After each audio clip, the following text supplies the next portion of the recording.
చేతుల్లో చనిపోయిన హిరణ్యాక్షుని తమ్ముడు హిరణ్యకశిపుడు దేవతల మీద ఆధిపత్యం కోసం విష్ణుమూర్తిని సంహరించడం కోసం తపస్సు చేశాడు.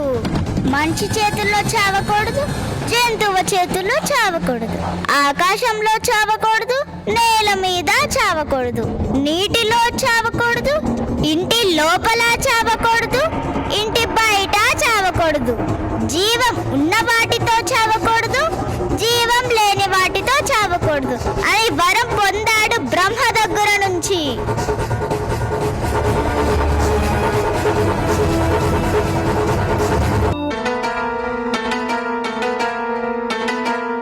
ఆ వర ప్రభావంతో స్వర్గాన్ని జయించాను. నన్ను మించిన దేవుడే లేడు. చావు కూడా నా దగ్గరికి చేరలేదు. మీరందరూ నన్నే పూజించాలి. మహారాజా, మీ కుమారుడు ప్రహ్లాదుడు ఇంకా విష్ణుమూర్తినే పూజిస్తున్నాడు.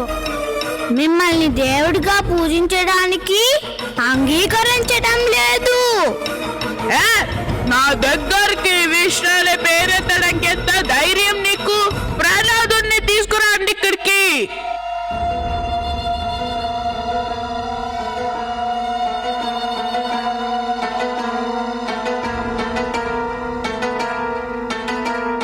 నువ్వు మర్చిపోయావా? నీకు జీవితాన్ని, సింహాసనాన్ని ఇచ్చేది ఎవరని? నాన్నగారు, నాకు తెలుసు నారాయణుడే అన్ని అందరికి ఇవ్వగలడని. నారాయణుడా ఎక్కడున్నాడు? ఉంటే కనిపించడే. ఈ స్తంభంలో ఉన్నాడా? ఈ సింహాసనంలో ఉన్నాడా? ఈ ప్రదేశంలో ఉన్నాడా? నారాయణ అన్ని చోట్ల ఉన్నాడు. అవును, ఆకాశం వరకు అన్ని చోట్ల ఉన్నారు. ఈ స్తంభంలో కూడా ఉన్నాడు. అన్ని చోట్ల ఉన్నాడా? ఈ స్తంభంలో ఉన్నాడా? ఉంటే ఇప్పుడు కనిపిస్తాడా? నిన్ను కాపాడతాడా?